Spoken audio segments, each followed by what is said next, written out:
안녕하십니까. 애월대표 변준환 선생님입니다. 이번 시간은 2023학년도 수시 1차 홍익대학교 논술을 분석해 보는 시간입니다.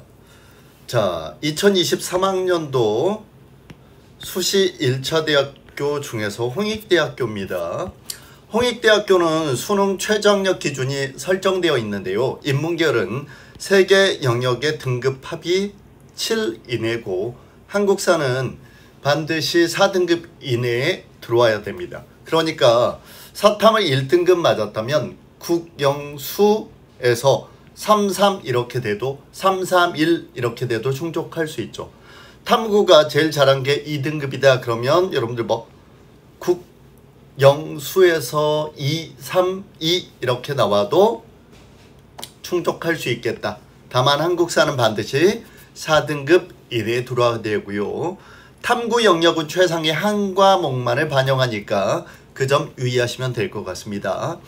영역별 반영 비율은 논술이 90%예요. 그러니까 사실상 학생부 교과의 중요성이 낮고 논술로 판가름된다 이렇게 생각하시면 될 것 같고요. 고사 시간은 총 120분이고요. 문제는 크게 800자 플러스 마이너스 100자의 두 문제가 출제되는데 이 문제들이 소문학으로 분리될 수 있어서 약 2개에서 4개 정도의 제시문에 총 2000자 내외의 문제가 두 문제에서 약 4문제까지 역시 출제될 수 있겠다라고 생각하시면 될 것 같습니다.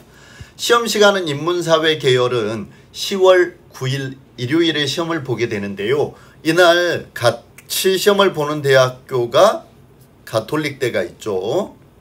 가톨릭 대학교가 인문계열이 오후 3시 그러니까 15시부터 시험이 시작되기 때문에 여러분들 뭐 겹쳐서 못 간다 이렇게 생각하지 마시고요. 10시에 여러분들 뭐 입실했으니까요. 2시간 후면 시험이 끝나겠죠. 따라서 여러분들 적어도 1시 이후에는 이동이 충분히 가능할 거고 가톨릭 대까지 이동이 가능하니 이런 학과를 지원하시는 학생들께서는 가톨릭대도 동시에 지원이 가능하다 생각하시면 될 것 같아요. 다만 교육학부부터 경영, 영어 영문, 독어 동문, 불어 불문, 국어 국문, 경제학과는 동시 지원이 되지 않는다. 가톨릭대와 동시에 지원할 수 없다는 점 생각해 보시면 좋을 것 같습니다. 다만 일정들이 변할 수 있으니까요. 반드시 10월 4일 수험표 출력 시에 다시 한번 확인해 주시고요. 유의사항은 문항 내 소문항이 출제될 수 있다는 점 유의하시고요. 지원 단위에 따라 문제 배점이 다를 수 있어요. 작년 기준에 여러분들 문제 1번에서는 사범대학 지원자들에겐 60점, 자율전공 지원자에겐 45점, 그리고 법학부에게는 30점을 부여했지만 문제 2번은 그와 다른 배점이 주어졌어요. 자, 5문제도 마찬가지인데 문제 2번에서 경영경제학부 지원자에게 문제 1번에 2배를 지원하는 등 일정하게 배정되지 않기 때문에 여러분들이 이 점을 유의하시고 어느 부분에서 여러분들 뭐 경제 경영 파트에 문제가 나왔다 그러면 이쪽에서 가산점이 부여될 가능성이 높겠다 이런 걸 생각해 주시면 좋을 것 같습니다. 홍익대 논술 경쟁률은 작년 최종 경쟁률이 25.83대 1이었는데요. 실제 인문사회 계열은 이 전체 평균보다는 조금 더 높게 나타나요. 특히 많은 학생들이 지원하는 경영학부의 같은 경우에는 작년 모집이 49명이었는데 1836명이 지원해서 총 37.47대 1의 경쟁률을 보였고요. 그리고 24명을 선발하는 법학부도요. 33.38대 1로 전체 학교의 평균 경쟁률보다 인문사회 계열이 경쟁률이 더 높다라는 점 유의해 주시면 좋을 것 같습니다. 자, 2022학년도에 출제되었던 홍익대 기출문제를 분석해 보는 시간입니다. 자, 오전, 오후로 각기 나눠서 출제됐는데요. 이 중에서 오전 문항이 매우 독특했죠. 오전 문항이 1번은 분석 비교형이 800자 플러스 마이너스 100자로 나왔는데요. 두 번째 문항 2번이 주장 및 논거 제시용이 소문항 세 문항으로 쪼개져서 나왔고요. 이 소문항 3개의 총 분량이 800자 플러스 100자 안에 들어오게 설계된 문제였어요. 따라서 이런 문제였죠. 바로 문제 2번에서 전체적인 총 분량이 정해져 있고 그 안에서의 소문항, 세문항을 푸는 문제였어요. 결국은 최대 여러분들 900자죠. 따라서 한 문제당 약 300자 내외로 답안을 구성하셨으면 되겠다. 다만 따로따로 써도 되고 이어서 쓰되 내용을 분리해서 써도 되고 나중에 이건 다시 한번 지적해 드리도록 할게요. 5회 출제된 문제는 이런 소문항이 없이 기준제시 분석형 800자 플러스 마이너스 100자와 설명 비교형의 문제가 역시 120분 동안 풀도록 주어졌어요.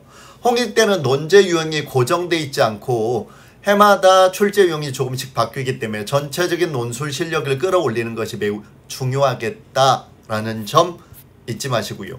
이 중에서 2022학년도 홍익대 기출문제를 한번 선생님과 간단히 살펴볼 텐데요. 자, 어떻게 써야 될지 그리고 학교에서 예시 답안으로 나타난 형태의 글을 분석하면서 어떤 문제점이 있는지를 한번 지적해 보도록 하겠습니다. 자, 제시문 가의 내용을 바탕으로 기준이죠. 분석하라. 무엇을? 네, 제시문 나다라의 의사소통의 층위와 기능을 분석하라 그랬으니까 여러분들 뭐죠? 핵심은 바로 나다라에 나타난 의사소통의 층위와 기능에 관한 내용이 반드시 써져 있어야 되는 거죠. 무엇을 바탕으로? 가의 내용을 바탕으로요. 자, 그리고 여기까지가 여러분들 요구사항 첫 번째겠죠? 두 번째는 뭐죠? 다라에 대한 공통점과 차이점이 드러나게 서술하시고 그랬으니까 여러분들 무슨형 문제죠? 비교형 논제라는 거 알 수 있겠죠? 바로 이항 비교 형태의 간단한 논제예요. 다와 라의 공통점과 차이점을 서술하는 형태가 되겠죠. 내용적으로는 크게 두 단락이겠지만 형식적으로는 여러 단락으로 구성할 수 있어요. 자, 첫 번째 중요한 건 의사소통의 층위와 기능을 분석하는 기준인 제시문 가의 내용을 분석하는 거죠. 자, 가에는 틀림없이 의사소통의 층위와 기능에 관한 내용이 나와 있을 거고요. 여러분들이 제시문 가가 기준이니까 정확하게 내용을 분석할 필요가 있겠죠. 특히 뭐죠? 층위와 기능을 중심으로요. 자, 첫 번째는 무슨 소통에 관한 이야기죠? 의사소통이 무엇이냐는 개념 정의가 나와 있고요. 그리고 의사소통을 하는 과정에서 의사소통의 수단, 그리고 소통의 참여자, 그리고 소통하는 내용, 소통의 맥락 등의 여러 가지 구성 요소가 개입되고 있대요. 자, 의사소통을 할 때 첫 번째, 소통 수단의 문제, 언어의 문제, 그리고 소통의 참여자의 문제, 소통의 내용의 문제, 소통의 맥락의 문제가 개입되고 있대요. 자, 두 번째 단락에서는 어떤 내용이죠? 네. 자, 이게 바로 여러분들 의사소통의 층위와 관련된 내용인데요. 어떤 내용이죠? 첫 번째, 개인과 개인 차원의 무슨 소통이 있을 수 있다는 거죠? 의사소통이 있을 수도 있고요. 두 번째는 개인과 사회의 의사소통이 있을 수도 있고요. 세 번째는 사회와 사회 간의 의사소통이 있을 수도 있다. 따라서 의사소통은 개인과 사회를 중심으로 다양한 층에서 이루어진다는 내용이 나와 있고요. 그리고 세 번째 단락에선 이런 의사소통의 뭐에 대한 이야기죠? 기능에 대한 이야기죠. 바로 의사소통하는 가운데 지식을 공유할 수도 있고요. 감정을 나누면서 기존 태도를 조정할 수도 있고요. 따라서 개인의 삶과 사회적 분위기를 변화시킬 수 있대요. 서로 간의 행동에 영향을 미치면서. 자, 또한 사회적 의사소통은 사회적 담론의 내용을 공유할 수도 있고요. 또 사회 구성원 사이에 동질감을 형성할 수도 있대요. 자, 이런 내용들이 나와 있네요. 자, 첫 번째는 의사소통의 개념 정의가 나와 있었다면 두 번째는 의사소통의 층위에 관한 내용이고요. 세 번째는 기능에 관한 내용이죠. 자, 이 내용을 정리하시고 라의 내용에서 이 내용을 기준으로 적용하시면 되는 문제고요.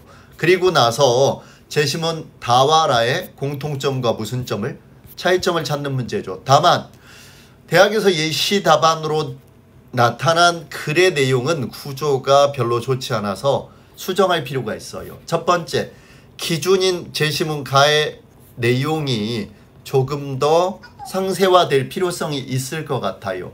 따라서 첫 번째 제시문 가의 내용을 여러분들 뭐죠? 쌤 같으면 조금 더 써줬을 거예요.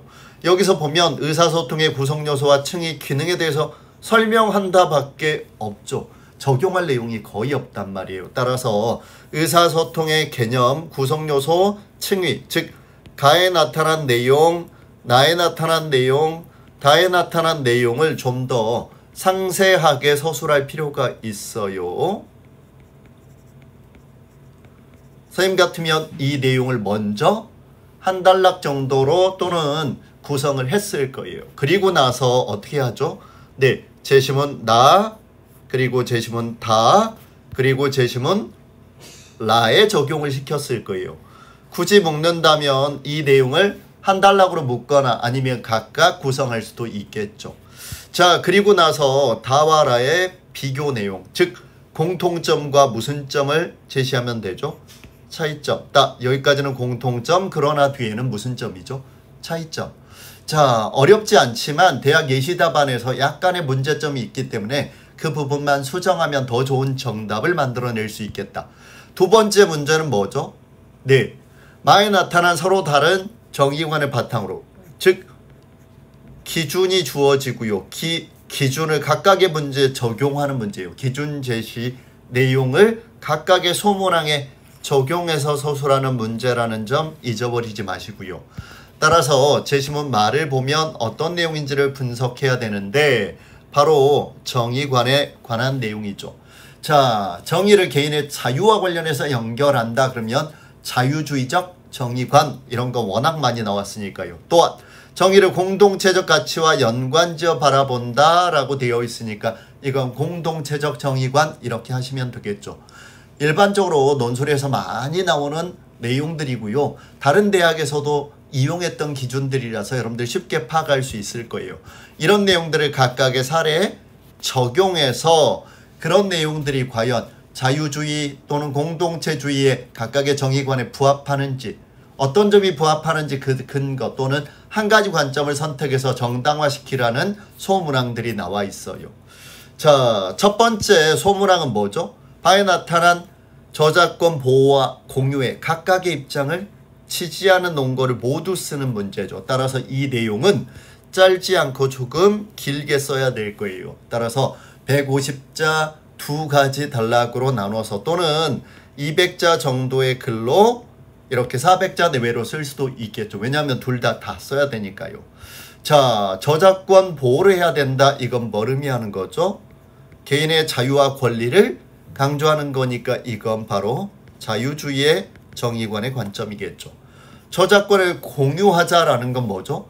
공동체 구성원들이 공동체 이익을 위해서 이용하는 게 바람직하다라는 거니까 이건 바로 공동체주의 정의관 입장에서 서술할 수 있을 거예요. 자, 이런 점을 놓치지 않는다면 얼마든지 문제를 풀 수 있고요. 두 번째 소문항에서는 백신 패스 제도에 대한 찬성과 반대 중에 하나의 입장을 선택하고 논거를 제시하기 때문에 둘 다 쓰는 문제가 아니에요. 하나만 써야 되죠. 자유주의 아니면 공동체주의. 백신 패스 도입을 찬성한다 그러면 이건 공동체 안전을 위한 거니까 공동체주의겠죠. 반면 백신 패스를 도입을 반대한다. 이건 개인이 백신을 맞지 않을 권리도 인정해줘야 된다라는 측면에서 자유주의겠죠. 자, 그리고요. 아에 나타난 건 보편적 복지와 선별적 복지 중에 한 개를 선택하고 역시 논거를 제시하는 문제죠. 선택적 복지를 강조하거나 보편적 복지를 강조했을 때 보편적 복지는 공동체 전체를 위한 거니까 공동체주의고요. 선별적 복지를 강조하는 경우에는 역시 뭐죠? 네, 여기는 개인주의겠죠. 자, 다만 대학에서는 미리 유의사항을 제시해 놓고 있는데요. 첫 번째 뭐죠? 네, 어느 한쪽을 선택하라고 했을 때 양쪽을 동시에 논거로 제시하지 마세요 라는 주의사항 첫 번째 와요. 두 번째는 질문 2에서 예를 들어 공동체주의를 선택했지만 여러분들 질문 3에서는 반드시 공동체주의를 선택해야 되는 게 아니라 그 반대 입장을 선택할 수도 있다. 따라서 소문항에서 일관된 관점을 유지할 필요가 없다라고 하고요. 세 번째는 형식의 문제인데요. 따로따로 써도 되고 묶어서 내용을 분리해도 상관이 없겠다. 다만 여러분들은 조금 더 분리해 주는 게 채점자 입장에서는 편할 수 있겠죠. 따라서 이런 점을 유의하신다면 홍익대 논술 얼마든지 여러분들이 경쟁률을 뚫고 합격의 영광을 누리시리라고 생각합니다. 자, 다음 시간에 다른 대학의 분석을 들고 또 찾아뵙도록 하겠습니다. 안녕.